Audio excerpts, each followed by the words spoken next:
Nak pakai ni. Dam. Kau ambil dam. Oh, boleh.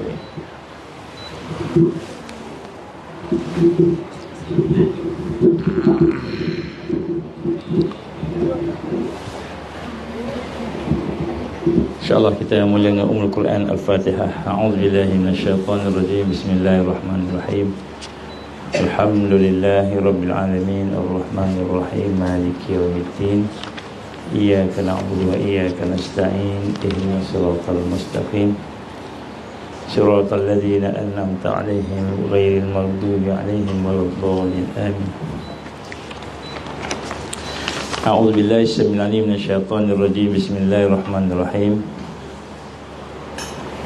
Innal hamdalillah nahmaduhu wa nasta'inuhu wa nastahdihi wa nastaghfiruh wa na'udzu billahi min shururi anfusina wa min sayyiati a'malina may yahdihillahu fala mudilla lahu wa may yudlil fala hadiya lahu. Asyhadu an la ilaha illallah wa la syarika lahu wa asyhadu anna Muhammadan abduhu wa rasuluh.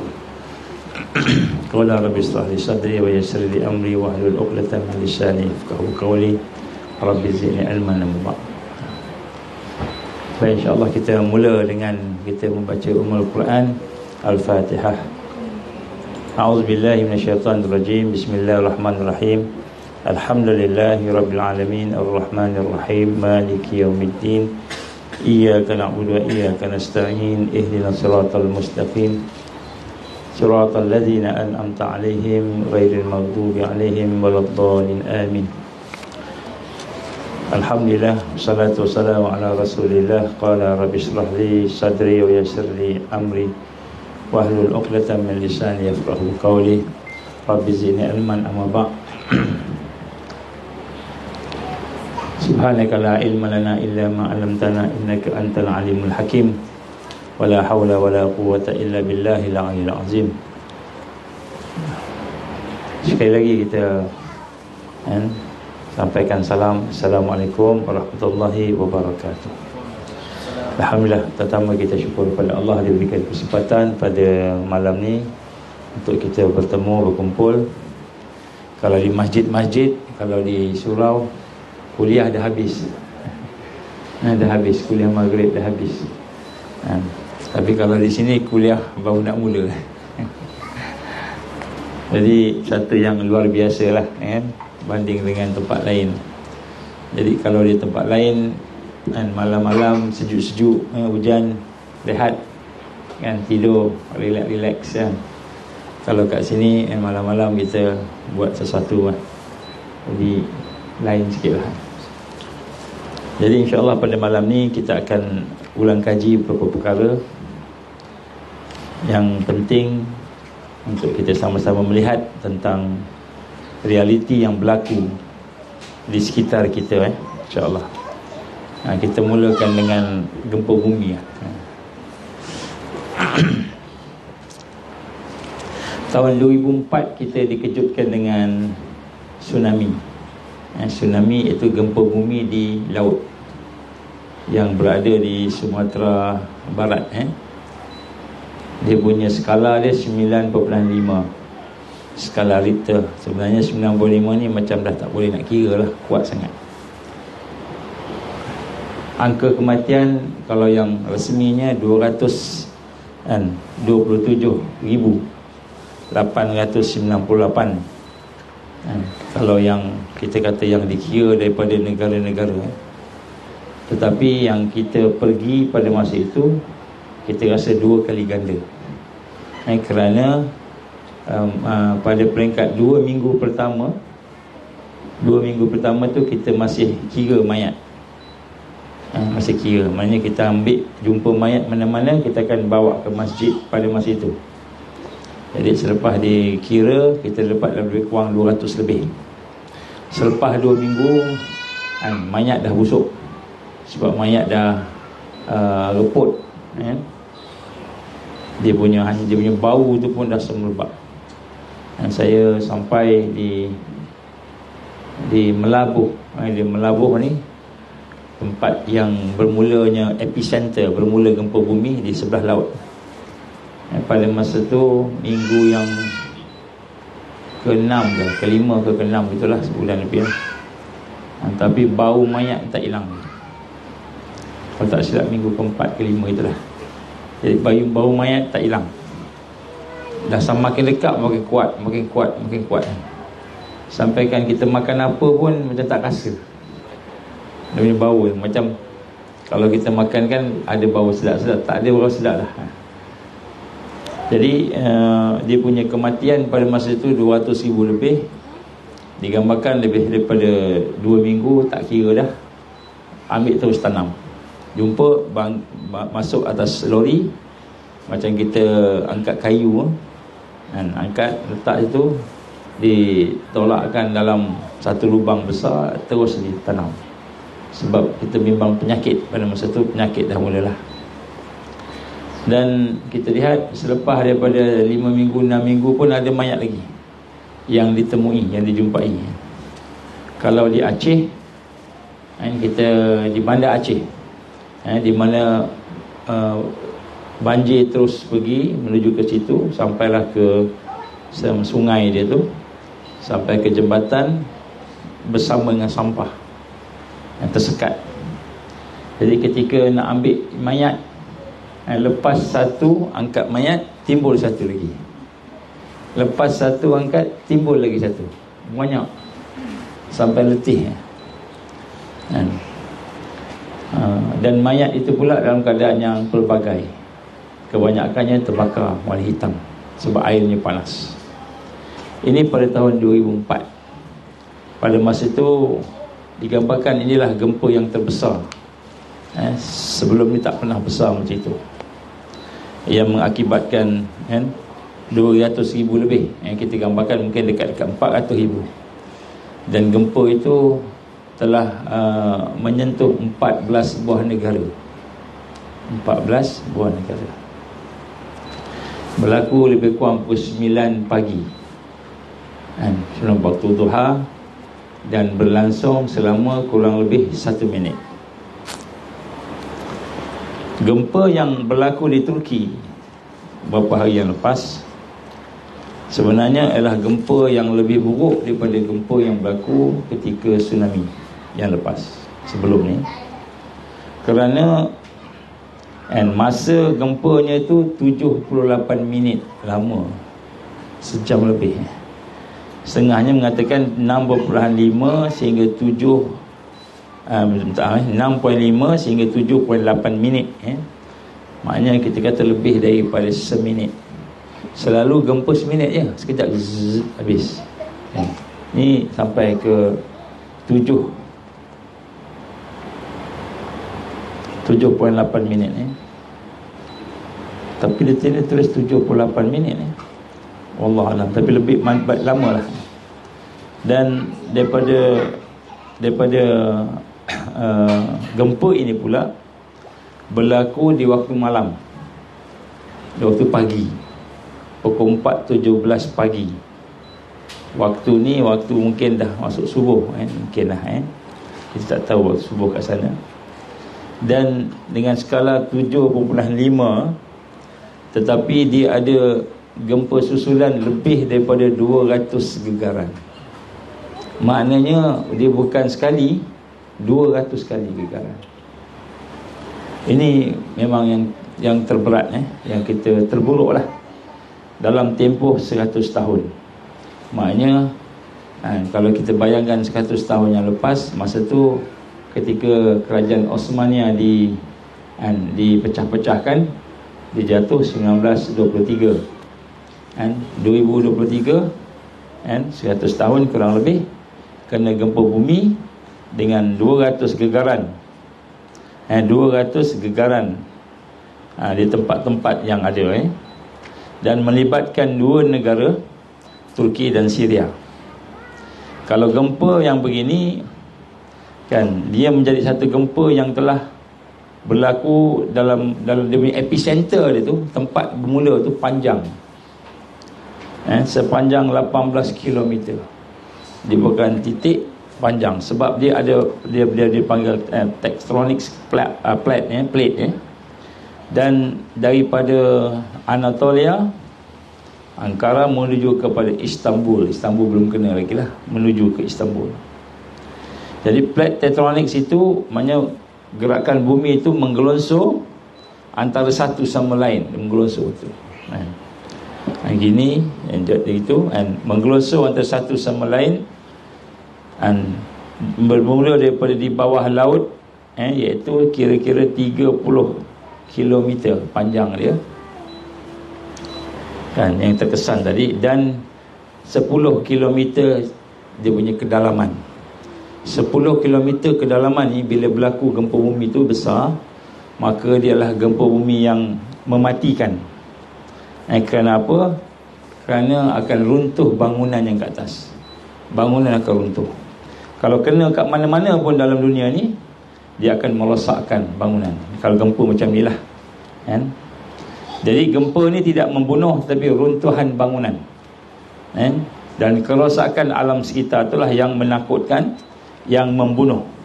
Sekarang ni yang telah dikira kurang lebih 17,000 orang mati, yang telah dikenal pasti.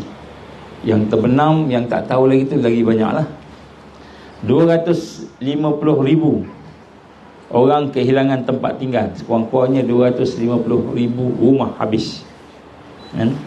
Dan kita lihat di sini keadaan amat sukar banding dengan Aceh, sebab Aceh kampung, senang sikit kan. Jadi di sini keadaan agak sukar kerana penyelamat terpaksa menggali konkrit. Kalau kita nak gali lubang, nak buat pagar tu, kan, pun susah juga, pakai cok kan, pakai mesin tu sampai rosak mesin tu, terpaksa pakai cok. Pakai itu pun susah. Ini nak gali konkrit. Kalau kita tengok video yang ada, kita tengok klip-klip orang hantar tu, tangan nampak, minta tolong, kan, dan sebagainya. Dan yang lebih hebat lagi, Allah izin suhunya pula meningkat, bukan meningkat, menurun dengan mendadak sejuk, yang di bawah daripada 4 darjah Celsius suhu dia. Jadi kita jangkakan kematian akan bertambah. Dan kalau boleh diselamatkan pun, macam sekarang katalah boleh selamat, dan kemungkinan untuk mati juga adalah satu yang kita kata dekat, kerana hipotermia, iaitu kesejukan yang melampau di bawah bumi tadi, akibat daripada musim sejuk lah sekarang.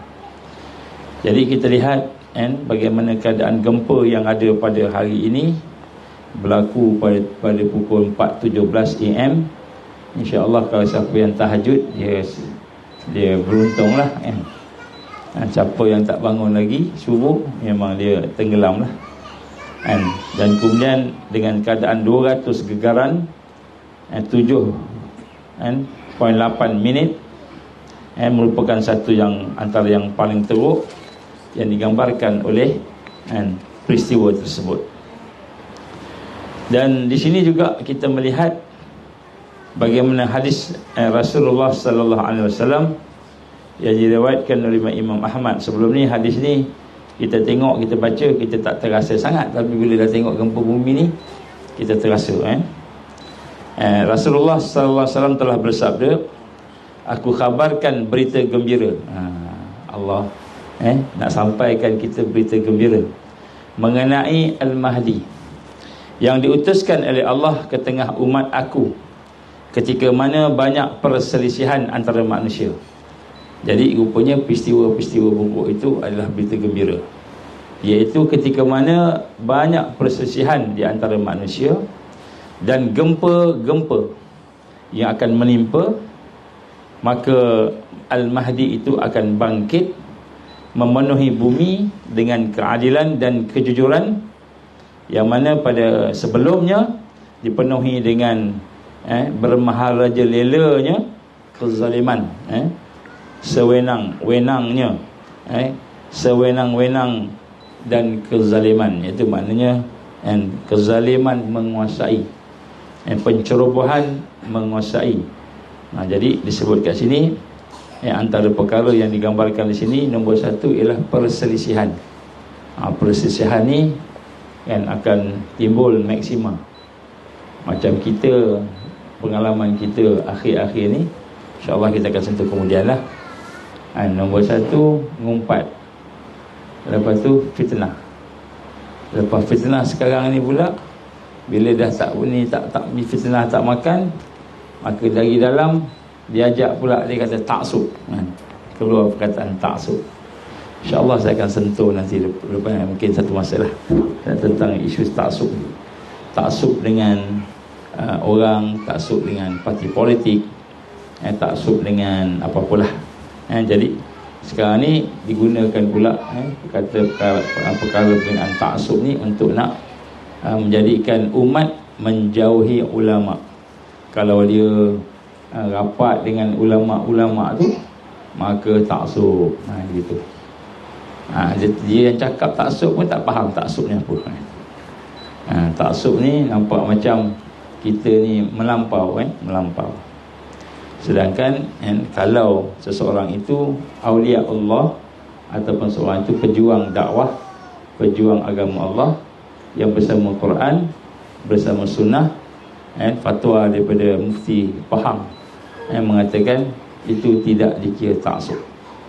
Taksub ni apabila kita bersama-sama dengan ke seseorang, organisasi, pertubuhan yang mana mereka itu tidak bersama Quran, tidak bersama sunnah, itu taksub.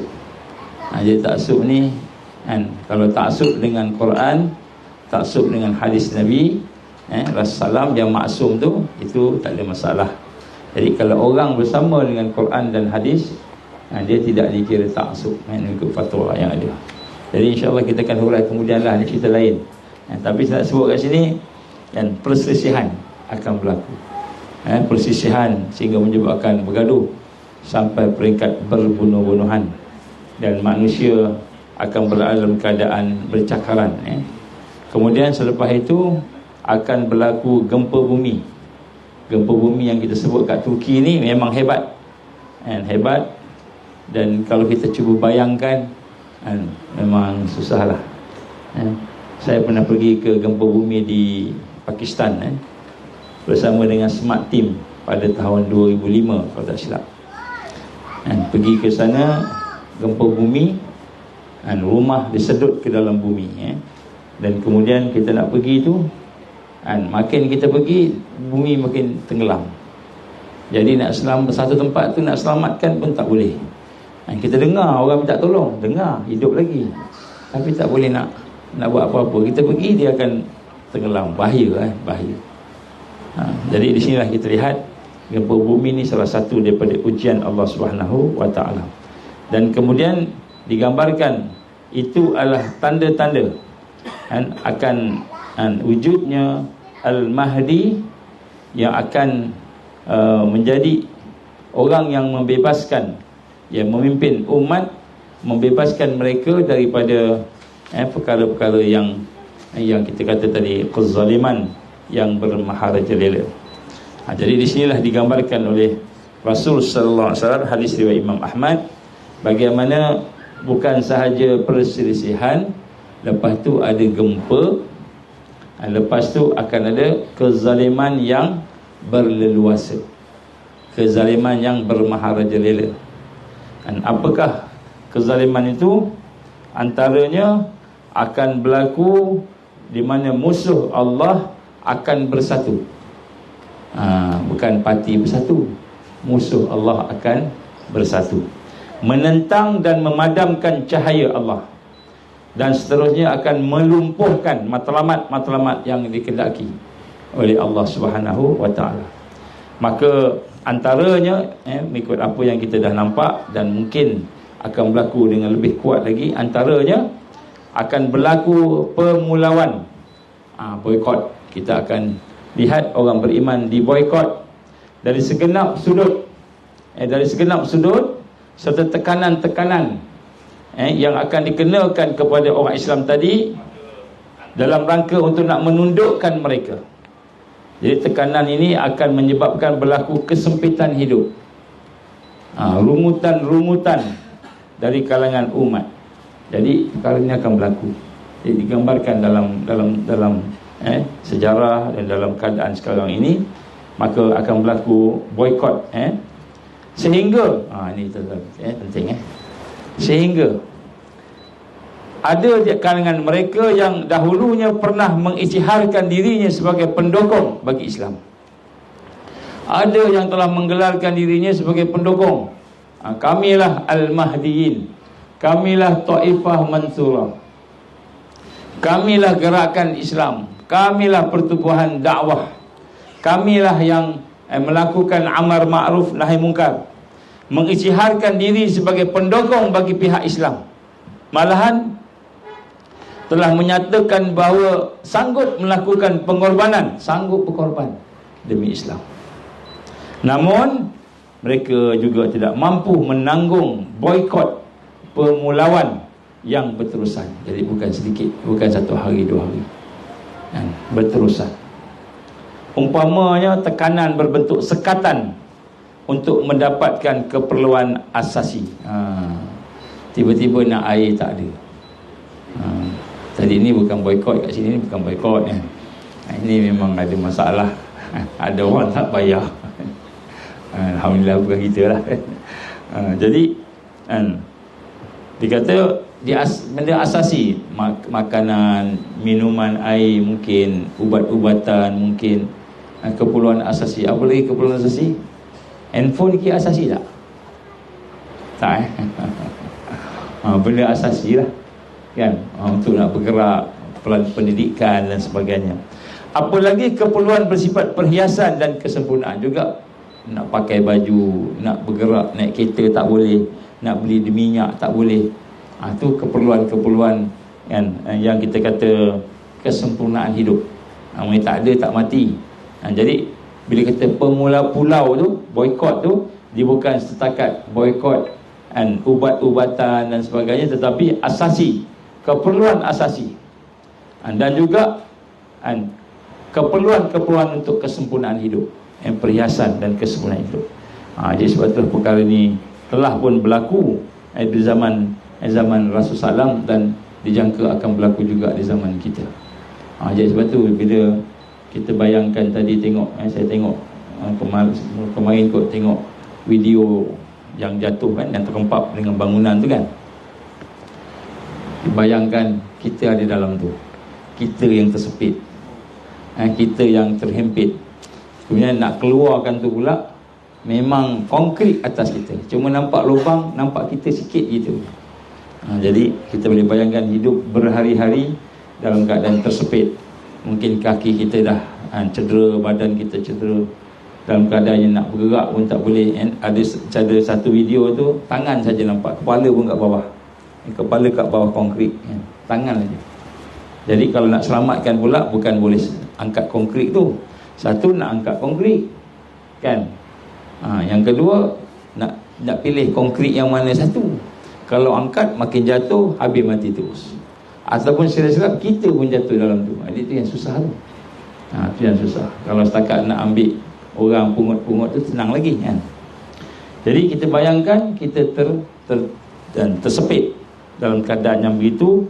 Maka digambarkan oleh Syekh Majid Al-Hilali kat sini, dia kata apa? Ramai di kalangan mereka yang mendukung Islam, mereka yang mengorbankan dirinya untuk Islam, ketika mereka di pulau, di boikot, tidak sanggup berhadapan dengan pemulawan tersebut. Jadi ini benda real, benda real. Kalau kita tengok, bayangkan apa yang berlaku sekarang di Turki ni. Dengan kata lain, benar-benar kita lihat generasi Jilul Mau'ud, generasi yang dijanjikan oleh Allah untuk menang, generasi yang akan membina kekuatan tadi akan diuji. Maka tidak ada lagi pada masa itu sandaran, hanya kepada Allah sahaja. Jadi nak melaksanakan as-sabat ala tariqud dakwah, kita nak sama-sama tetap di atas jalan gerak kerja dakwah itu, maka kita benar-benar melihat bahawa pada masa itu tak ada dah, kan, sesuatu yang boleh kita sandarkan dari sudut madiyah. Madiyah ni apa? Benda-benda yang fizikal. Nak minum air, air kena boikot. Nak makan, makan kena tahan. Nak ada ubat, ubat kena sekat. Nak bergerak ke sana sini, tak dibenarkan.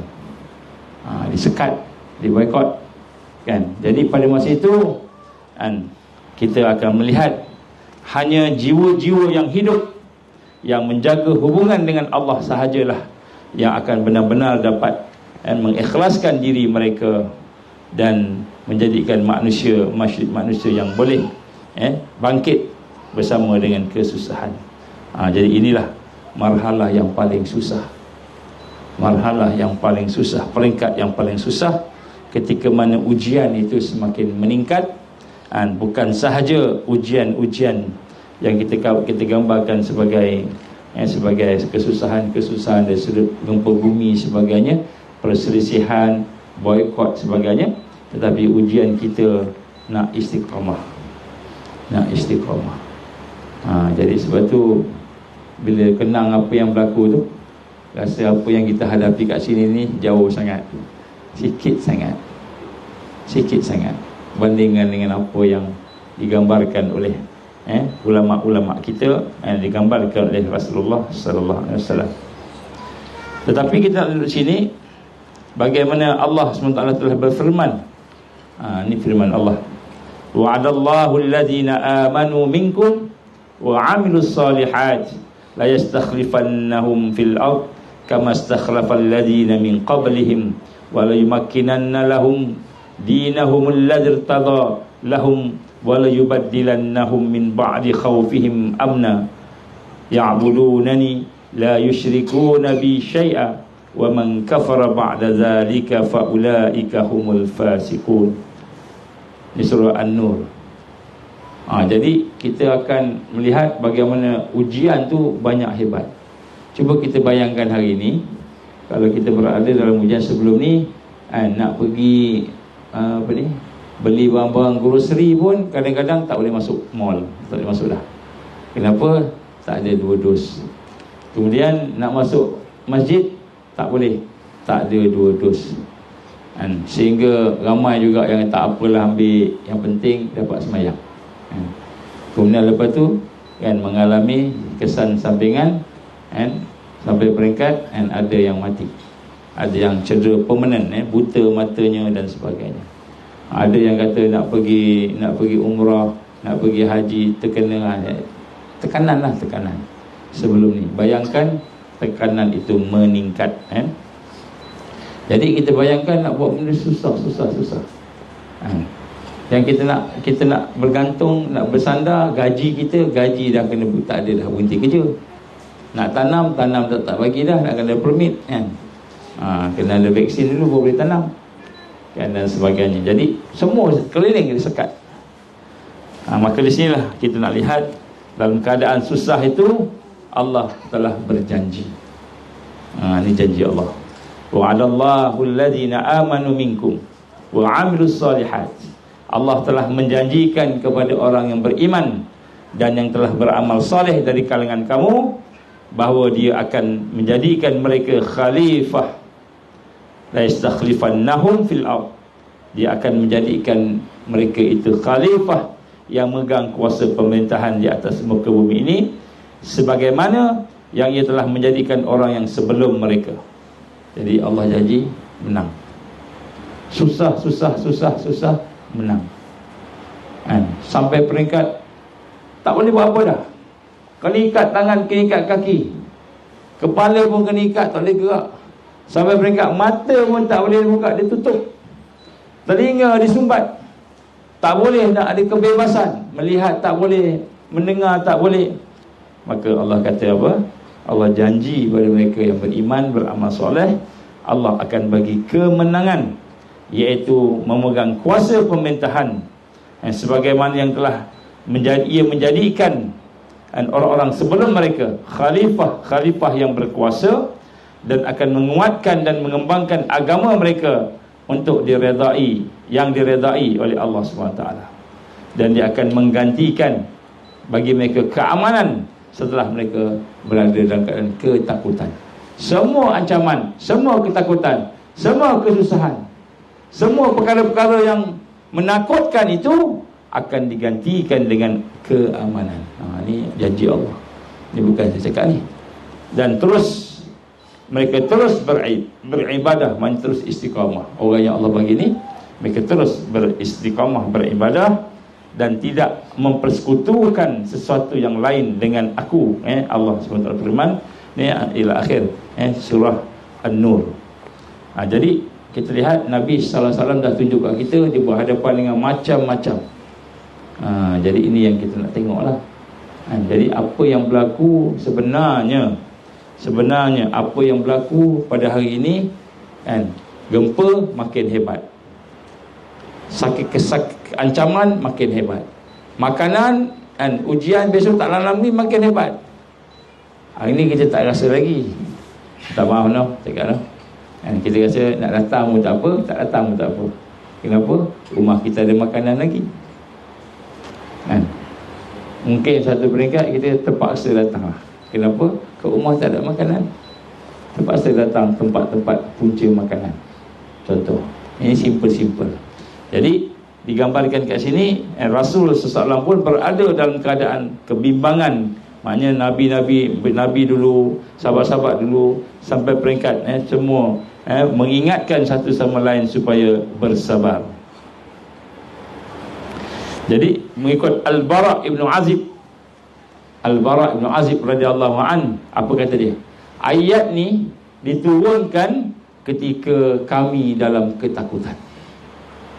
Jadi ayat ni diturunkan ketika sahabat-sahabat takut, terkepung, terancam, di pulau, di boikot, nyawa-nyawa mereka diancam.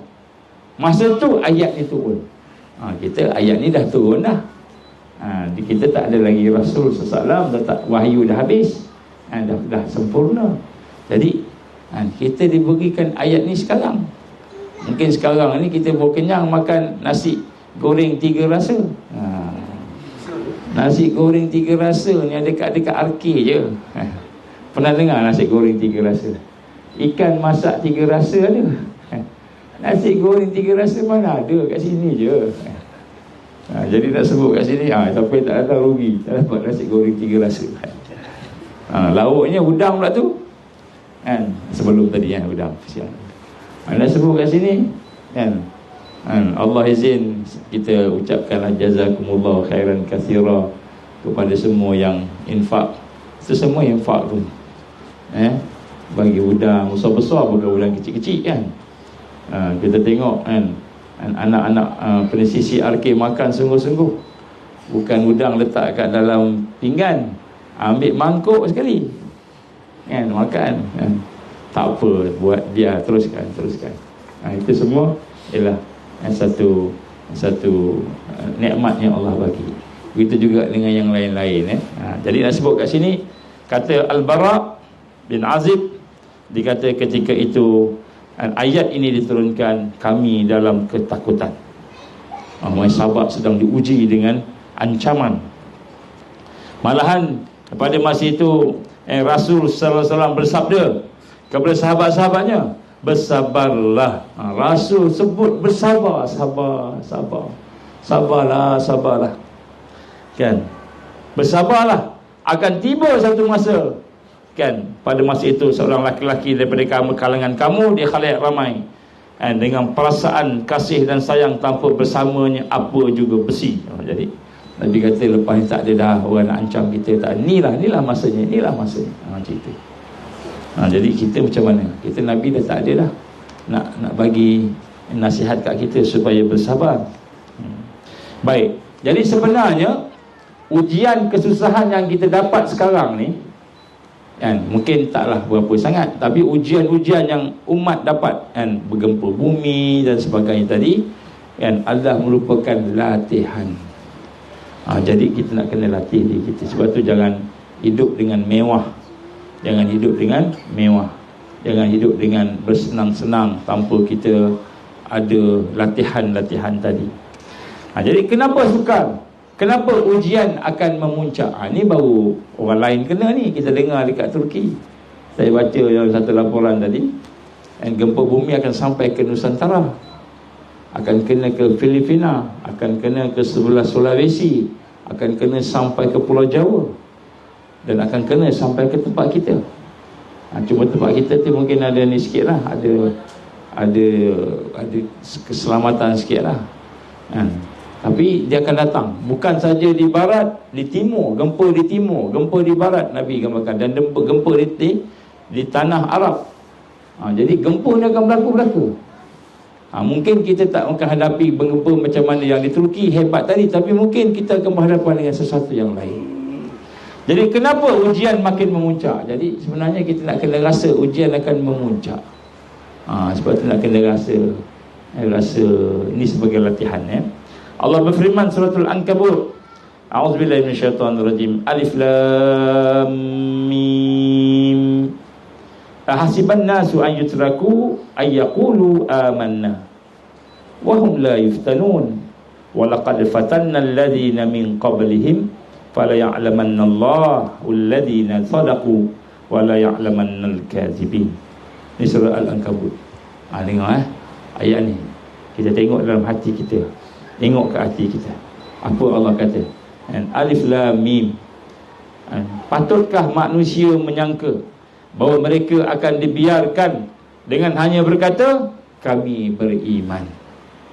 Patut tak kita sangka-sangka cukup cakap saya beriman, mengucap 2 kalimah syahadah, tajridkan syahadah, cukupkah? Sedangkan mereka tidak diuji dengan ujian, dengan fitnah, dengan cubaan.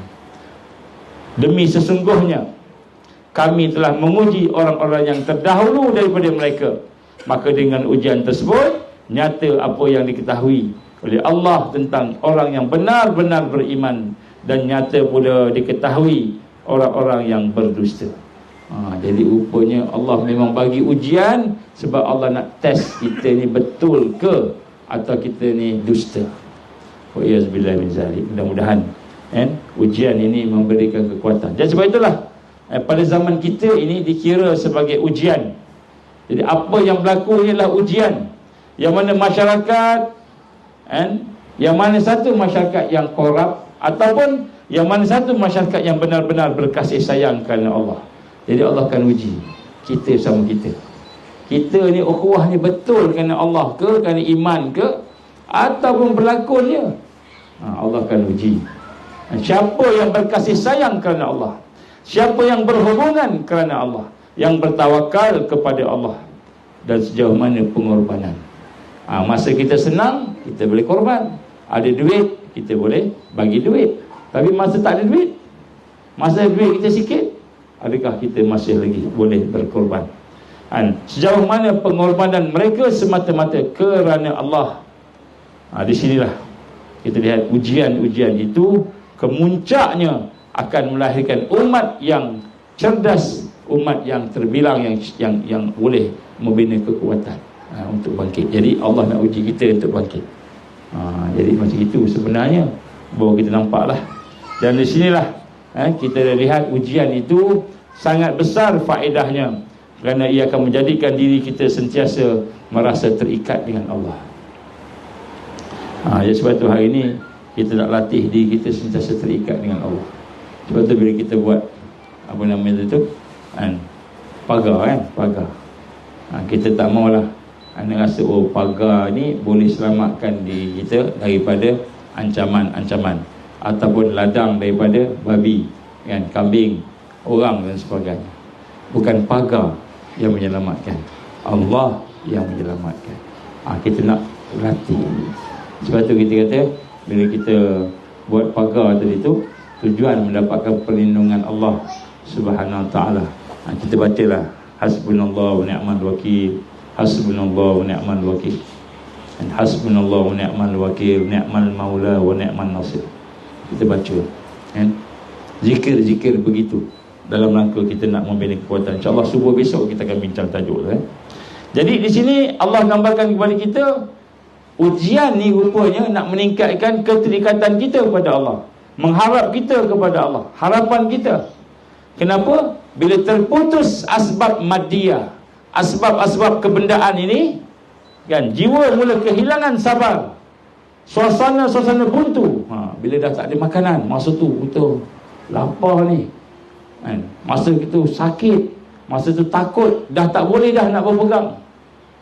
Dengan madiyah, benda kebendaan yang kita ada, duit, jawatan, kerja, semua dirampas belaka, buntu, tidak sabar, hilang sabar kita.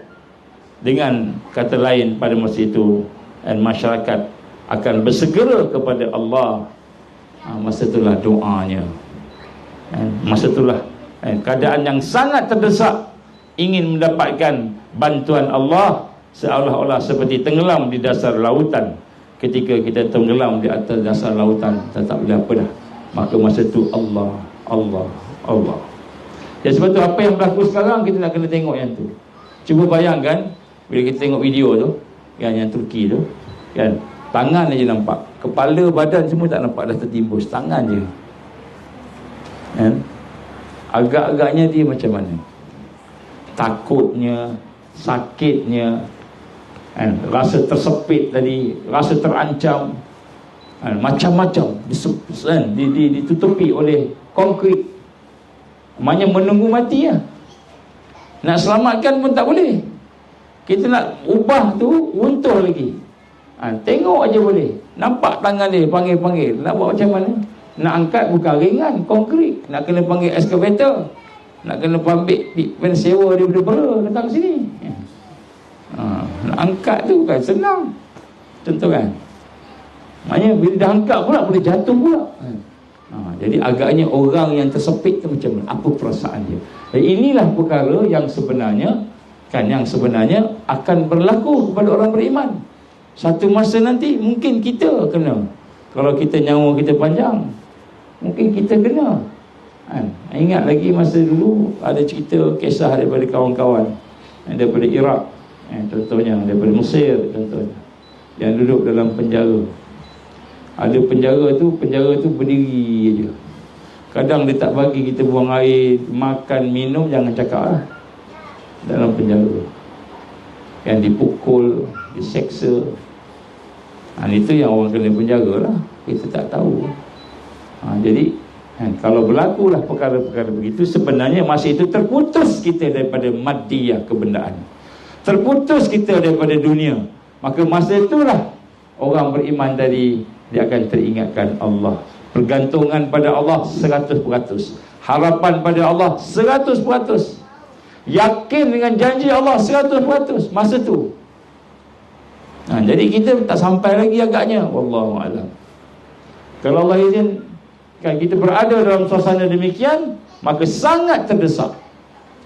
Jadi sangat terdesak itulah masa itu iman kita dengan Allah akan tercetus. Masa tu makanan tak ada, lapar, kan. Burhanuddin Helmi, Dr. Burhanuddin Helmi, antara perkara yang dihalang dalam penjara yang tengah lah, tak dibenarkan buang air. So dia terpaksa tahan wuduk dia, tak kencing, tak berak. Nak tahan wuduk dia, nak tahan wuduk dia, nak solat. Allah izin sampai salah satu asbab kematian sebab dia tahan kencing dan buang air besar. Jadi nak sebut sini sampai pekat macam itu, ulama-ulama itu tak termasuk macam-macam lah kalau kita dengar. Jadi rupa-rupanya Allah SWT memberikan ujian demi ujian. Bukan Allah nak zalim orang beriman, tapi Allah nak bagi orang beriman tu lebih kuat, 100% yakin pada janji Allah, 100% kuat dengan harapannya pada Allah, 100% bergantung pada Allah, 100%. Bukan lagi boleh tak boleh lah. Masa tu duit pun tak ada dah, mungkin kena buang kerja, mungkin makanan pun tak ada dah, kena boikot, kena pulau.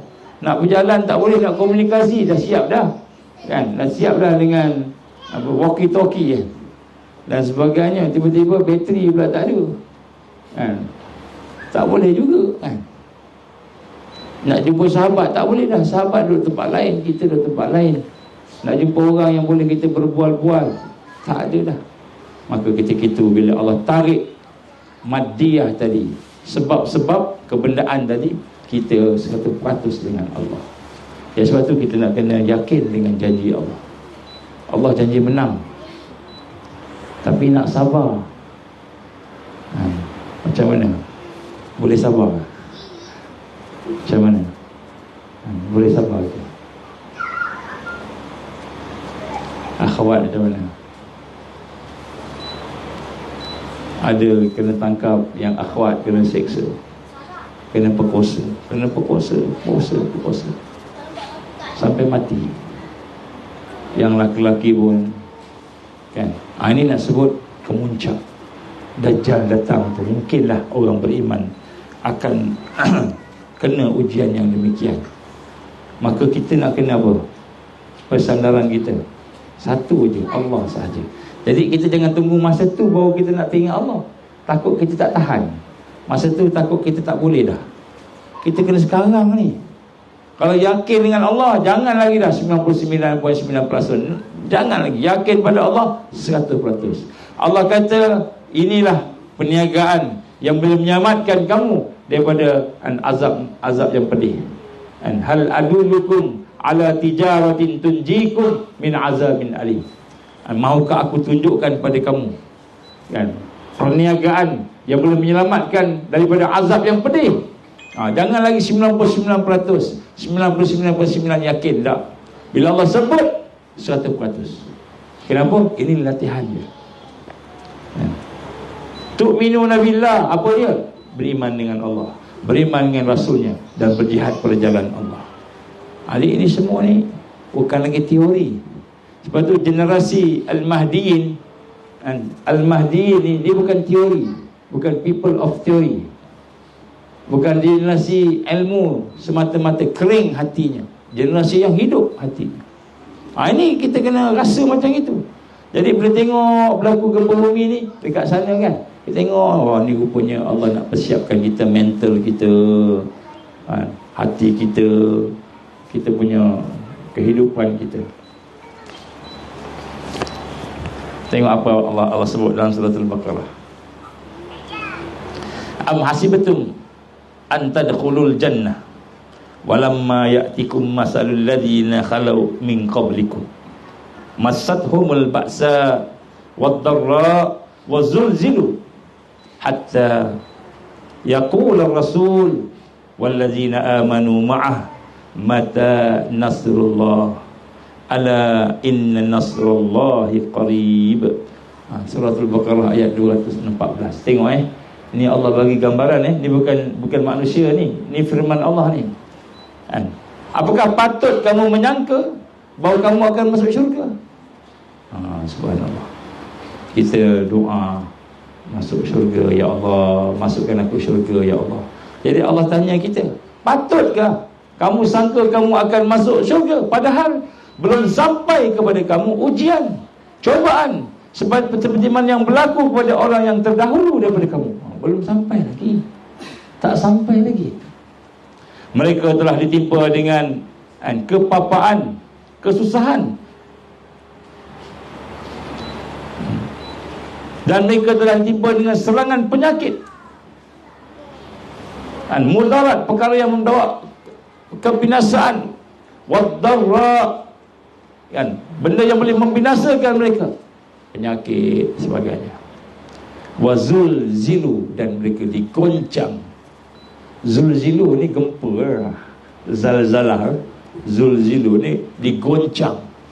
Maknanya Allah guna perkataan zulzilu, maknanya kamu digoncang.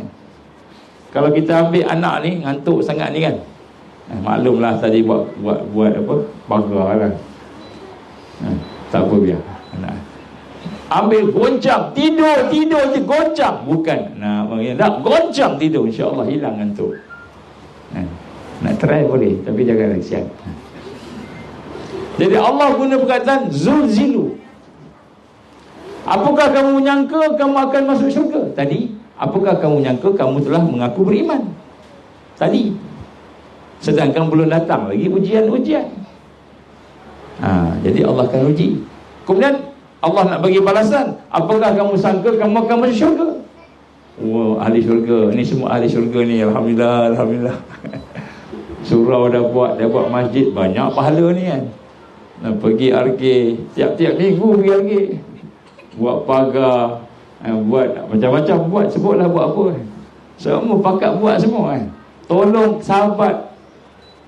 Benda-benda yang kita senang-senang ni, okeylah, dapatlah pahala. Tapi nak dapat syurga tu, diuji. Nak syurga, diuji. Nak pahala sebagainya tu, kita buat yang kita mampu tadi. Sedekah. Kita ada RM100, kita bagi RM10 sedekah kan, contohnya. Kalau kuat sikit, RM100 bagi RM50 kan. Kuat sikit kan. Jadi seperti ni kita boleh tolong orang, kita boleh infak, ini semua adalah benda yang kita boleh buat, kita buat kan. Tetapi yang Allah gambar ni kan, am hasibtum an tadkhulul jannah, apakah kamu sangka kamu akan masuk syurga kan? Sedangkan belum sampai lagi ujian dan cubaan sebagaimana yang telah datang kepada orang terdahulu. Jadi kita tak sama dengan para siddiqin, para syuhada, para anbiya, para rasul. Nak sama orang yang hebat-hebat ni, semua kena uji. Takutnya macam tu kan. Takutnya. Takut tak? Bimbang bimbang. Allah akan uji kita. Ada orang kan, saya pun pernah kena juga, mimpi yang menakutkan. Satu hari mimpi kena kejar dengan, bukan dengan SB, kejar dengan tentera. Mimpi kena kejar. Mimpi bukan betul. Peluh-peluh lari, lawan. Tapi bukan betul, mimpi pun dah keluar bermimpi tu. Alhamdulillah allazi ahyana. Rupa-rupanya hidup lagi. Ada orang lebih hebat mimpi mati. Siapa pernah mimpi mati? Ada kawan saya 2-3 orang juga mimpi mati. Dah mati banyak kali. Ada sebut apa? Macam mana mimpi mati? Siapa pernah mimpi mati? Mimpi mati ni mati sungguh. Ada seorang cerita, rapat dengan saya, rapat sangat, tapi dah lama terputus, tak jumpa rapat sangat. Dia cerita dia mimpi mati. Dia kata, saya ingat saya dah mati lah. Dia mati jatuh, orang mandikan dia, orang sembayangkan dia, orang angkat dia, masuk dalam kubur, masuk dalam liang lahat tu, orang timbus, tapi dia hidup lagi. Dia nak menjerit, aku hidup lagi. Tak, dia orang sempat tembus. Dia sampai gelap. Dia punya takut kan. Mimpi mati. Kita mungkin tak pernah mimpi mati kan? Tapi baru mimpi bukan betul. Ni betul. Ni real life. Jadi Allah gambarkan kepada kita, wazulzilu, kamu akan digoncang. Jadi bila digoncang ni, goncang ni kan, maka kita akan keluar satu perkataan, hatta yaqular rasul, sehinggalah berkata para rasul, wallazina amanu ma'ah, dan orang-orang beriman yang bersama. Ni rasul, bukan kita bukan rasul. Kita ni lekeh sangatlah kan. Sehingga berkata para rasul dan wallazina amanu ma'ah, dan orang beriman bersamanya, mata nasrullah, bila Allah nak bagi kemenangan ni, bila Allah nak bagi kemenangan. Rasul disebut, orang beriman bersamanya, dia punya zulzilu, gegaran. Jadi kalau kita tengok gempa bumi dekat Turki tu, bergegar, menakutkan, kita kena bayangkan gegaran macam mana agaknya. Allah akan uji kita. Ala inna nasrallahi qarib, ketahuilah, sungguh-sungguh pertolongan Allah itu dekat. Ni janji Allah. Kita rasa macam lama tau, rasa macam bertahun-tahun, rupanya tak sampai sehari. Macam mimpi tadilah. Kita ingat lama ni dah mati dah semua, rupanya mimpi sekejap ya. Kalau mimpi lama mungkin mati betul, jantung mati ya.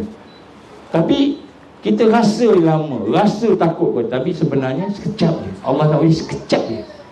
Zulzilu, sekejap je. Tengok zulzilu ni, kita kata gempa ni digoncang. Kalau biasa gempa bumi 1 minit, bukan 1 minit, kurang dari 1 minit. Tapi hak Turki paling lama ni setakat ni 6.5 minit sehingga 7.8 minit. 7 minit je, tak sampai 10 minit pun, tapi dia punya hasil dia kan teruk. Jadi kita mungkin akan diuji susah, takut. Macam sahabat-sahabat cakap tadi, masa ayat tadi turun, ketika kami sedang takut ayat tu turun kan. Tapi Allah kata apa? Ala inna nasrullahi qarib, sesungguhnya kan, sesungguhnya pertolongan Allah itu adalah kan, dekat sangat. Baik. Dan sebab tu pada hari ini kita nak kena rasa di mana bermulanya kekuatan umat. Setelah umat itu ingin kembali kepada kekuatan tadi, maka bermula je dengan umat itu ada kepimpinan. Umat itu mempunyai kepimpinan. Ini kemenangan tu setelah diproses duduk dalam dakwah, tarbiyah, perjuangan tadi, maka setelah ada kepimpinan yang berada dalam keadaan yang sukar, kepimpinan dalam waktu yang sukar, maka disitulah awal kepada kebangkitan. Ya, sebab itu pada hari ini kan, bila digambarkan sebagai kepimpinan tadi, berada dalam suasana berjamaah bersama-sama adalah satu keperluan. Kita kena bersama-sama. Datangnya kepimpinan ummah ketika damai, waktu aman, dan datangnya kepimpinan ummah ketika dalam kesukaran. Jadi kita perlukan kepada kepimpinan. Zaman kesukaran, penindasan akan tiba, dan kemudian akan diberikan kemenangan oleh dengan izin Allah. Maka muncullah generasi, mana generasi itulah generasi yang akan diberikan kepada Allah kekuatan demi kekuatan. Apa kata sahabat-sahabat? Kan, berlaku ujian demi ujian demi ujian, sampai satu peringkat dalam satu hadis yang diriwayatkan oleh Bukhari dalam sahihnya, satu ketika Abdurrahman bin Auf radhiyallahu anhu diidangkan dengan masakan. Jadi Abdurrahman bin Auf ni umurnya panjang berbanding sahabat-sahabat, di antara sahabat-sahabat yang agak lama umurnya. Dihidangkan masakan, tengah duduk-duduk kan, kemudian orang hadang hantar masakan kat dia lah kan. Sedangkan masa itu beliau berpuasa. Dia tengah puasa, maknanya makanan tu untuk buka puasa lah. Lalu dia berkata, dia tengok makanan tu, dia tengok sahabat dia ni, waktu dah senang sikit lah.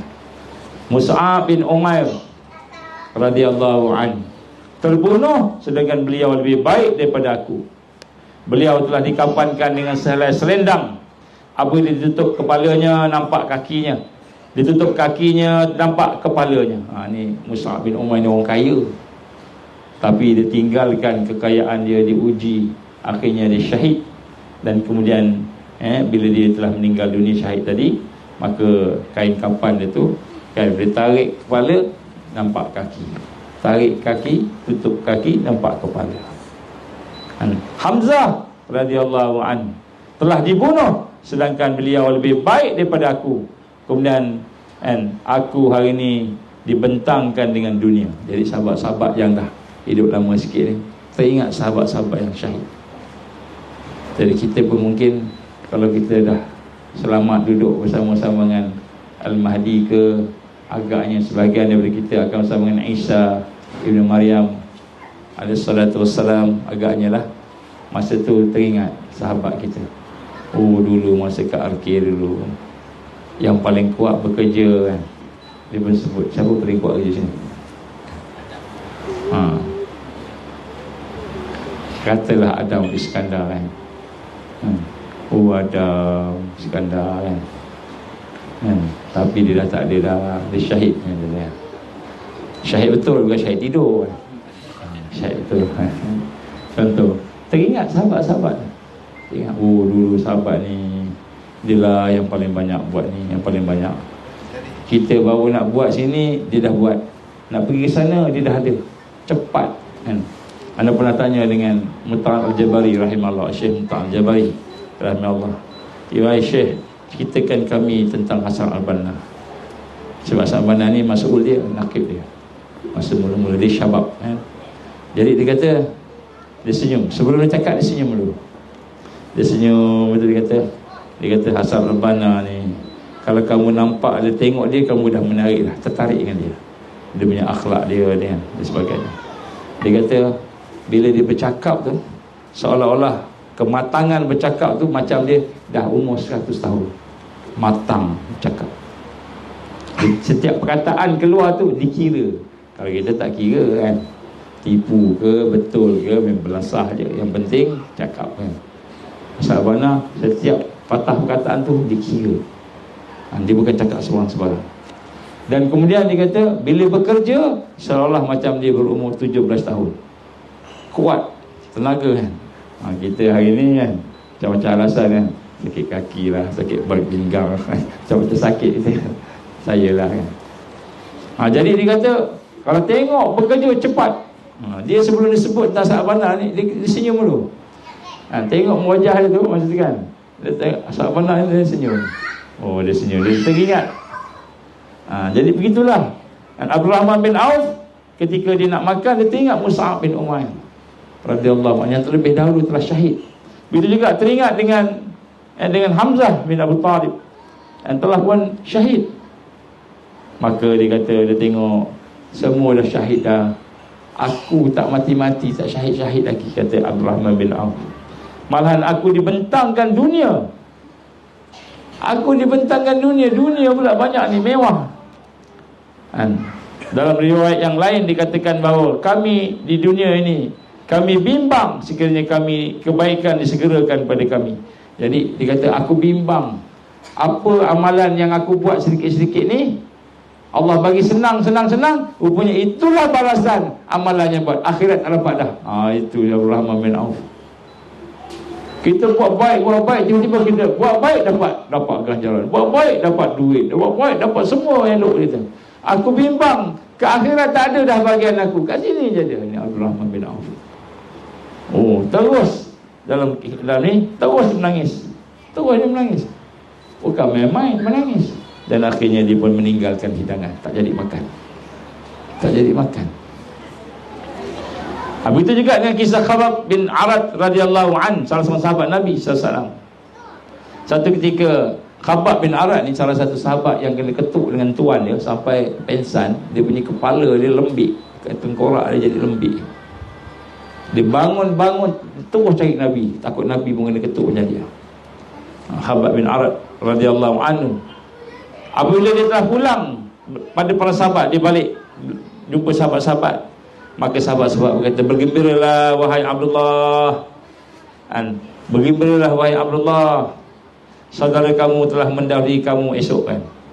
Jadi sebutlah sahabat-sahabat yang dah syahid, saudara kamu dah mendahului kamu, gembiralah, ada kawan-kawan yang dah syahid. Kalau kita gembiralah, kita tak syahid, dia syahid. Apa kata Abdullah? Khabbab bin Arad, dia kata, tidak ada bagiku melainkan kesedihan, tak gembira.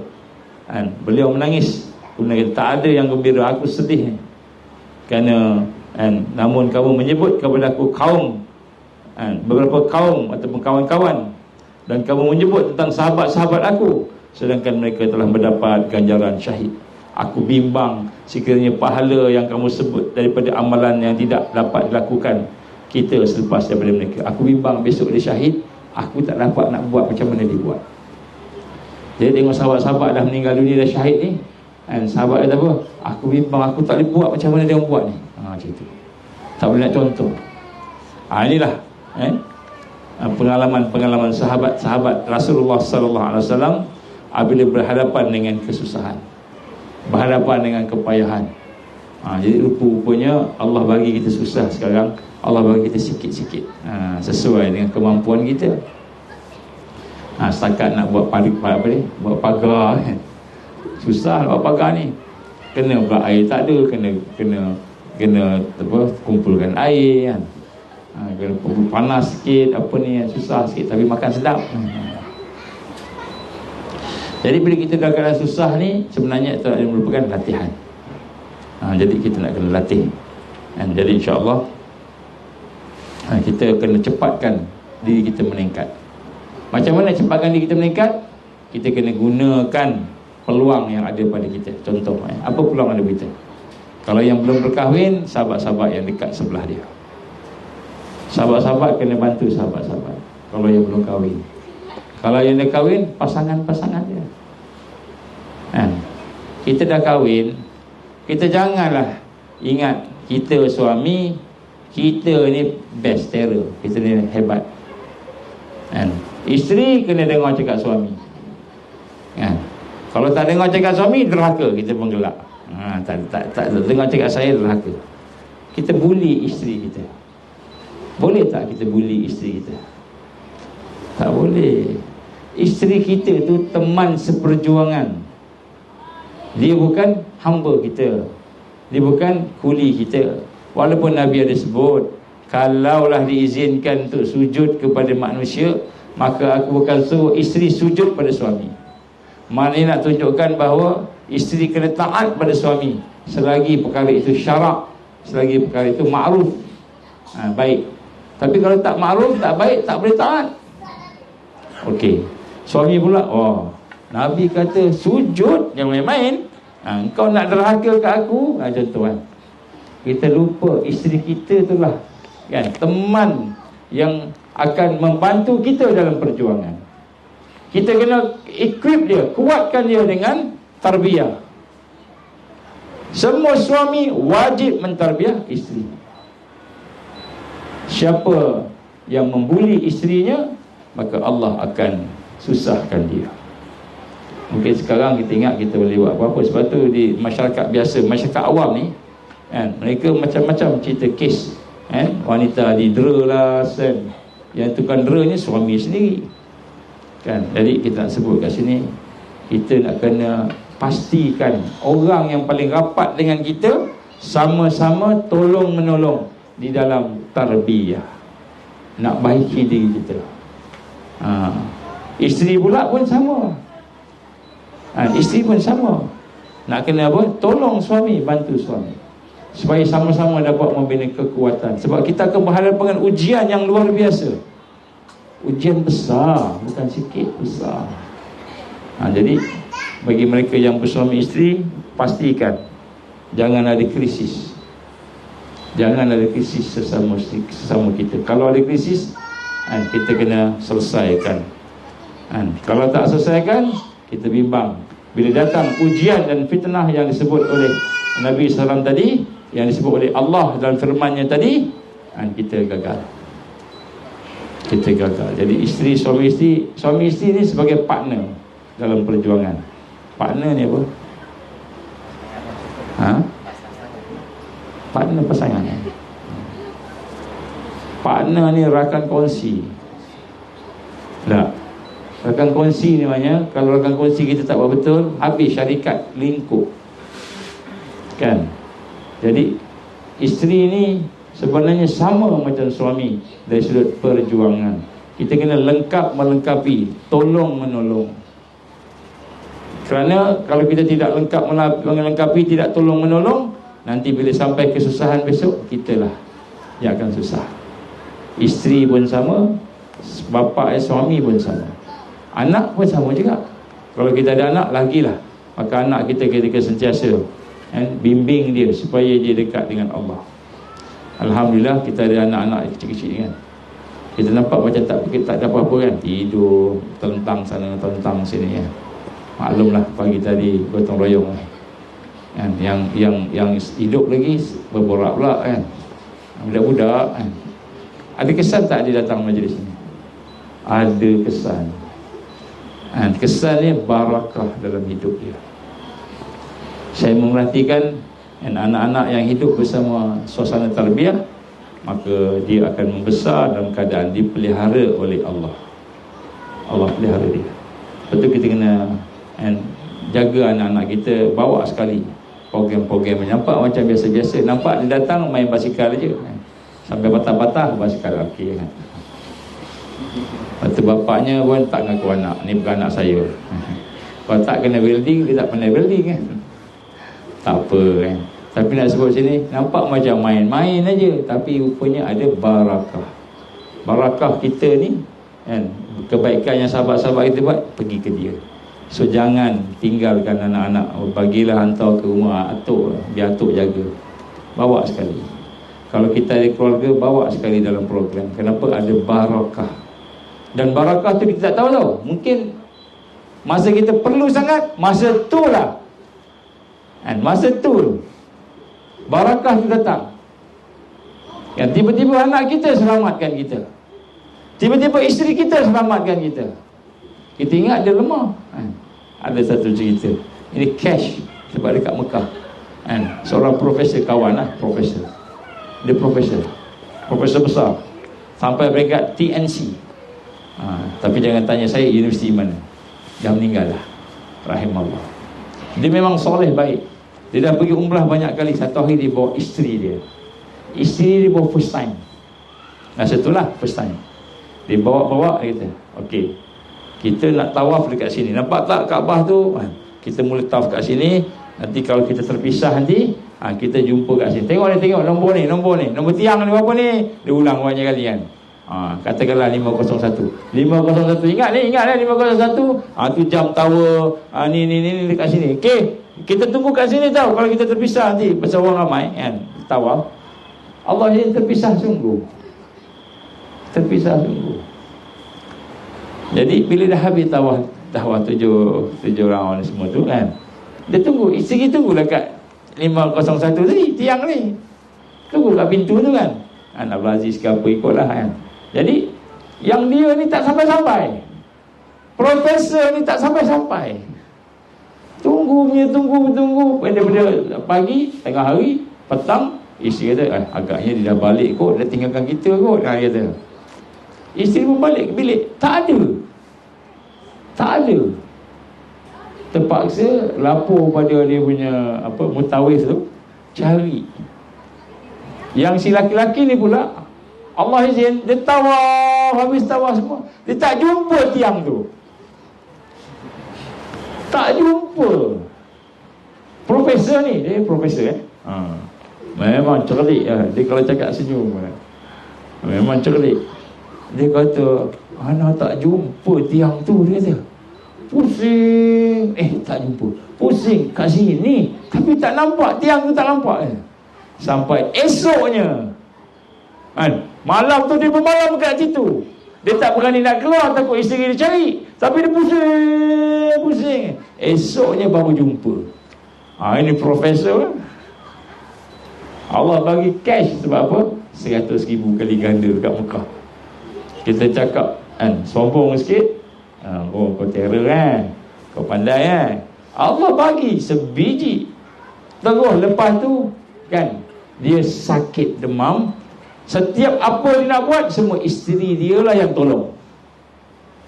Sebelum tu dia kata, okey, nanti kat Mekah nanti ikut saya. Saya buat semua, ikut saya akan buat semua. Dia nak pandu isteri dia. Isteri dia first time. Tiba-tiba isteri dia yang jaga dia, pandu dia, nak bawa semua, dia tak darat. Jadi ada masanya kita nampak isteri kita lemah, tiba-tiba dia jadi orang paling kuat. Mungkin ketika Dajjal datang tu, kita dah takut. Isteri kita tenangkan kita. Okey bang, kita kan dah baca surah Kahfi, kita kan dah baca ayat-ayat 10 ayat surah Kahfi. Allah kan janji dah protect kita. Baru teringat surah Kahfi. Padahal sebelum tu kita lah baca surah Kahfi kat dia. Ikut. Kamu tak hafal, ikut. Macam tu. Masa Dajjal datang, tiba-tiba kita yang takut. Dia yang steady kan. Jangan main-main. Benda ni dah berlaku. Anak-anak sama juga. Jadi kita nak kena bawa keluarga kita sama-sama bina dekat dengan Quran, dengan tarbiyah, suasana bi'ah ni, suasana ni nak sentuh hati kita ni kan. Sebab mungkin masa kena attack, kita lah lemah, dia yang kuat. Kita tak tahu. Tengok mak dengan bapa lemah, anak dia yang kecil tu. Sabar ya, Umi, sabar. Anak kita baru 5 tahun. Sabar. Mari kita baca sama-sama surah Al-Kahfi. Dia dah hafal lah. Bismillahirrahmanirrahim. Alhamdulillah. Dia yang ajar kita pula. Kita alhamdulillah. Dia tak kisah kan. Jadi anak kita punya yang ada barakah, ada kekuatan. Jadi kita jangan tinggal kita punya keluarga. bawa sekali, sama-sama kenalkan sahabat-sahabat kita, sahabiah. Walaupun sahabat-sahabat kita ni mungkin tak adalah hebat mana, kita pun semua lemah sama-sama kan, tapi kita lemah ni kita melengkapi. Sebab tu kan, insya-Allah Ramadan ni kalau boleh kita penuhkanlah masjid kita ni, surau kita ni, buat sama-sama kan. Mudah-mudahan ada barakah. Kita tak tahu. Jadi mungkin anak kita yang kita nampak paling lekeh, dialah yang tolong kita.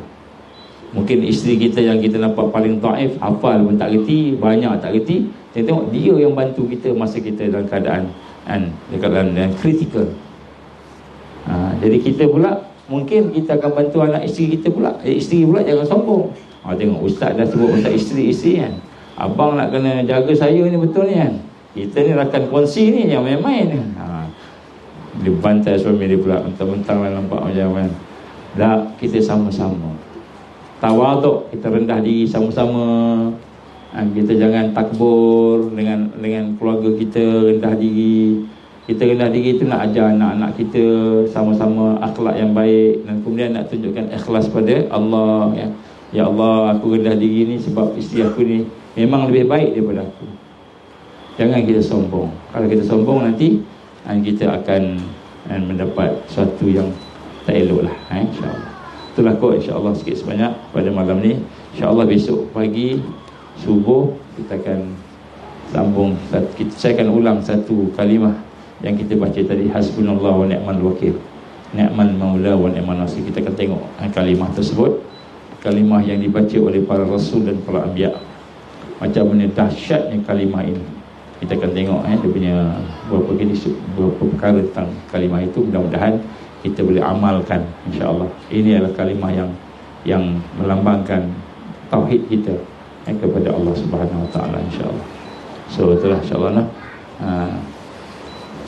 jam. Okey, dapat 10 lebih dah ni insya-Allah. Mudah-mudahan Allah SWT memberikan kekuatan kepada kita insya-Allah untuk terus berada dalam keadaan yang terbaik, ikhlas. Jadi sekali lagi saya ajak diri saya dan di saudara-saudara, sahabat-sahabat sahabat sekalian, serta sekalian mereka yang ada insya-Allah esok ada kuliah subuh lah insya-Allah. Jadi air kita sampai subuh, sampai pukul 8. So kalau nak mandi kalau boleh awal lah. Kalau siapa yang nak mandi pukul 8 baru nak mandi semua, terpaksa guna air embun lah. Air embun kalau tak. Air embun. Nak mandi embun boleh lah. Baik, jadi insya-Allah kita cuba kumpul air malam ni ya. Jadi kalau boleh teruskan juga bakar. Baik, insya-Allah kita tangguh. A'udzubillahi minasyaitonirrajim. Bismillahirrahmanirrahim. Alhamdulillahirabbil alamin. Wassalatu wassalamu ala asyrafil anbiya'i wal mursalin wa ala alihi wa sahbihi ajma'in. Allahumma innaka ta'lamu anna hadhihi al-qulub qad istamat ala mahabbatik wa taqat ala ta'atik wa tawahadat ala da'watik wa ta'ahadat ala nusrati syari'atik wa thiqillahumma rabitataha wa adimuttaha wa hdiha subulaha wa amla'aha binurika alladhi la yakhbu wa shrah suduraha bifaidil iman bik wa jamil tawakkuli alaik wa ahyiha bima'rifatik wa amitna ala syahadati fi sabilik ya Allah innaka ni'mal maula wa ni'man nasir. Allahumma ya mukallibal qulub tsabbit qulubana ala dinik wa ala ta'atik wa ala jihad fi sabilik. La ilaha illa anta subhanaka inna kunna minaz zalimin. Rabbana atmim lana nurana waghfir lana innaka ala kulli syai'in qadir. Rabbana zalamna anfusana wa illam taghfir lana wa tarhamna lanakunanna minal khasirin. Rabbana ighfir lana dhunubana wa israfana fi amrina wa sabbit aqdamana wansurna 'alal qaumil kafirin. Rabbana hab lana min azwajina wa dhurriyyatina qurrata a'yun waj'alna lil muttaqina imama. Rabbana atina fid dunya hasanah wa fil akhirati hasanatan wa qina azaban nar. Wa sallallahu ala sayyidina Muhammad wa ala alihi wa sahbihi wa baraka wa sallam. Subhana rabbika rabbil izzati amma yasifun. Wassalamun ala mursalin walhamdulillahi rabbil alamin. Subhanakallahumma wa bihamdika asyhadu an la ilaha illa anta astaghfiruka wa atubu ilaik. Bismillahirrahmanirrahim. Wal 'asr innal insana lafi khusr illa alladhina amanu wa 'amilus shalihat wa tawasaw bil haqqi wa tawasaw bis sabr.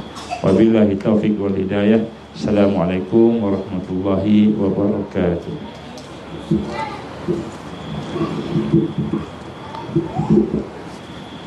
Ada yang nak tidur di